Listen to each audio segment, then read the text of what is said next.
सोचो एक छोटा सा गांव, शांत सिंपल जिंदगी। लेकिन उसी गांव में ऐसी औरत जो भगवान से नहीं अंधेरों से डरा करती है। ऐसे अंधेरों से जिन्होंने उसकी आंखों पर पट्टी बांध दी थी और ये काली सिद्धियां पाने के लिए उसने इंसानियत को ही दांव पर लगा दिया। आज की कहानी है वेस्ट बंगाल के एक छोटे से गांव की, जहां एक औरत की कहानी ने पूरे गांव का सुकून छीन लिया। ये कहानी है काला जादू की और एक ऐसे राज की जो आज भी वहां के लोगों को रातों को जगाता है।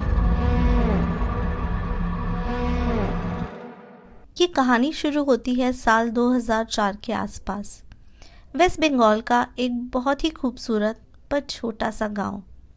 वहाँ एक औरत रहती थी अपनी बेटी कल्पना के साथ। कल्पना की माँ वो एक आम औरत नहीं थी जैसे हम सब देखते हैं। गांव वाले कहते थे कि उसके पास काला जादू की ताकत थी। शुरुआत में गांव वाले उसे एक ओझा या तांत्रिक की तरह देखते थे।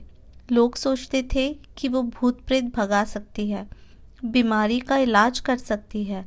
जब भी गांव में कोई मुश्किल आती, लोग उसके पास जाते। वो उनका इलाज करती, उनकी परेशानी दूर करती और लोग उस पर भरोसा करने लगे थे। उन्हें लगता था कि ये एक भोली औरत है जो बस अपने जादू से उनकी मदद करती है।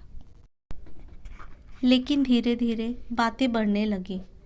उसकी ताकत बढ़ती जा रही थी और उसके तरीके और भी ज़्यादा अजीब होते जा रहे थे। गांव के लोग अब धीरे धीरे फुसफुसाने लगे थे।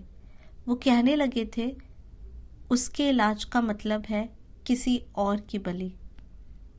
लोग उसके इलाज से ठीक तो हो रहे थे, लेकिन उन्हें लगता था कि इसके पीछे कोई बहुत बड़ा, कोई बहुत ही भयंकर राज छुपा है। जैसे जैसे उस औरत की ताकत काला जादू में बढ़ती गई, वैसे वैसे उसका तरीका और खौफनाक होता गया। शुरू में अगर कोई बीमार होता तो वो उसको ठीक करने के लिए एक बकरी की बलि या फिर एक मुर्गे की बलि मांगती थी। ये बलियां उसके जादू का एक हिस्सा बन चुकी थी। और फिर एक दिन उसने गांव वालों को एक ऐसी बात कह दी जिससे पूरे गांव में सन्नाटा छा गया। उसने कहा, अब तो इंसान की बलि चाहिए। गांव वाले अब उससे डरने लगे थे। उनकी आंखों के सामने कल्पना की माँ की ताकत का जुनून अब एक हद पार कर चुका था। वो एक ताकतवर तांत्रिक से एक शैतान का रूप ले चुकी थी। लोगों ने कहा कि रात को अक्सर उसके घर से चीखने चिल्लाने की आवाज़ें आती हैं। किसी ने एक छोटे बच्चे की रूह को रूप बदलते देखा तो किसी ने एक औरत की चीख सुनी, लेकिन सब डर के मारे चुप थे। उन्हें लगता था कि अगर उन्होंने आवाज़ उठाई तो अगले शिकार वो खुद होंगे। इन सब के बीच कल्पना, वो खुद ये सब पसंद नहीं करती थी। वो सिर्फ एक आम लड़की थी जो चाहती थी कि उसका घर भी औरों की तरह एक नॉर्मल घर हो। उसकी माँ नॉर्मल हो, लेकिन उसकी माँ के शैतानी रास्ते ने उसे अलग बना दिया था। वो जब छोटी थी उसने अपने पिता को बीमारी से मरते देखा था। तब उसकी माँ ने कहा था, ये सब इसीलिए हुआ है क्योंकि उस वक्त मैं सही बलि नहीं दे पाई। आप ही सोचिए, एक बच्ची के दिमाग में ये बात डाल दी जाए कि इंसान की जान लेना ही सही है और यही एक इलाज है, क्या गुजरी होगी उस पर। कल्पना के दिल में एक तरफ भगवान का डर था और दूसरी तरफ माँ की अंधी ताकत का असर। वो अपने अंदर ही अंदर दो अलग अलग ताकतों से लड़ रही थी। उसने अपने बचपन से देखा था कि उसकी माँ कैसे लोगों को ठीक करती थी और फिर कैसे वो उन्हीं लोगों को, उन्हीं के बच्चों को बलि चढ़ा देती थी। धीरे धीरे गांव के लोगों ने इस औरत से रिश्ता तोड़ दिया। अब ना कोई उनके घर आता, ना कोई उनके साथ बात करता। अगर वो किसी से कुछ कहती तो वो लोग चुपचाप आगे निकल जाते। औरत बिल्कुल अकेली पड़ गई, सिर्फ अपने काले जादू और अजीबोगरीब ताकतों के साथ। लोग कहते थे रात के समय अगर कोई उसके घर के पास से भी गुजरता तो हवा ठंडी हो जाती, जैसे मौत छू कर गुजर गई हो। पेड़ के पत्ते भी हिलना बंद कर देते, जैसे उन्हें भी पता हो कि यहाँ कुछ गलत हो रहा है। समय गुजरता गया और उस औरत का जुनून अब सारी हदें पार कर चुका था। बच्चों, औरतों और जानवरों की बलियां, अजीबोगरीब रस्में। वो अब सिर्फ एक इंसान नहीं, शैतान की परछाई बन चुकी थी। लेकिन कहते हैं ना, बुराई की भी एक अंतिम सीमा होती है। कुछ सालों बाद उस औरत को एक ऐसी बीमारी ने जकड़ लिया जिसका नाम तक किसी को नहीं पता था। उसके जिस्म में जैसे रोज एक नया जख्म बन जाता, उसकी रूह को अंदर से निचोड़ता। डॉक्टर हार मान चुके थे, दवा अब काम नहीं कर रही थी।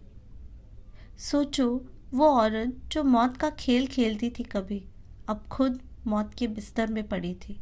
गांव वाले आपस में बातें करते, ये उसके कर्मों का ही फल है, शैतान ने भी आज उसका साथ छोड़ दिया। अपनी मौत से पहले उसने कल्पना से सिर्फ इतना कहा, मैंने जो भी किया ताकत के लिए किया, लेकिन अब शायद मुझे भगवान के सामने नहीं, उसके सामने जवाब देना होगा जिसके नाम पर मैंने इंसानों को मार दिया। और फिर वो रात आई जब उसकी रूह ने उसके जिस्म को छोड़ दिया। गांव वाले कहते हैं उसकी आखिरी चीख इतनी खौफनाक थी कि आज भी अगर कोई उस रास्ते से गुजरे तो उस चीख की गूंज उसके कानों में उतर जाती है।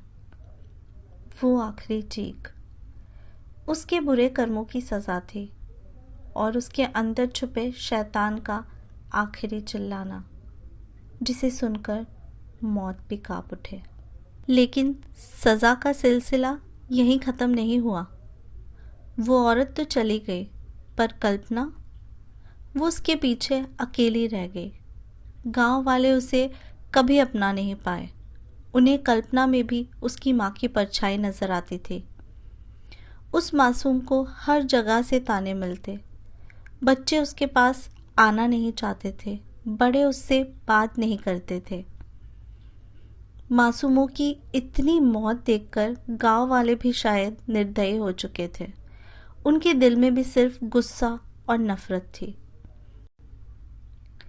उन्होंने कल्पना को गांव छोड़कर जाने को कहा, पर कल्पना का और कोई नहीं था। वो जाती भी तो कहाँ। गुस्से में एक रात गांव के कुछ लोगों ने उसके घर में आग लगा दी। उन्होंने ये सोचा भी नहीं कि अंदर कल्पना है, और कल्पना बिना किसी गलती के उस आग में स्वाहा हो गई। ये सोचकर भी आंखों में आंसू आ जाते हैं। क्या किया था उस मासूम ने? पहले उसने अपनी माँ का जुल्म झेला और अब गांव वालों ने उसे जिंदा ही जला दिया।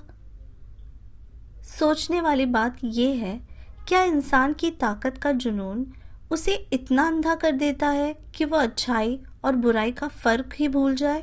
लोग बताते हैं वो घर जो अब सिर्फ एक खंडर बन चुका है, लोग आज भी उसके आसपास जाना नहीं चाहते, क्योंकि रात के अंधेरे में वहाँ सिर्फ एक औरत की आखिरी चीखें नहीं, बल्कि एक मासूम लड़की की सिसकियाँ भी सुनाई देती हैं, जो अपने लिए इंसाफ मांग रही है।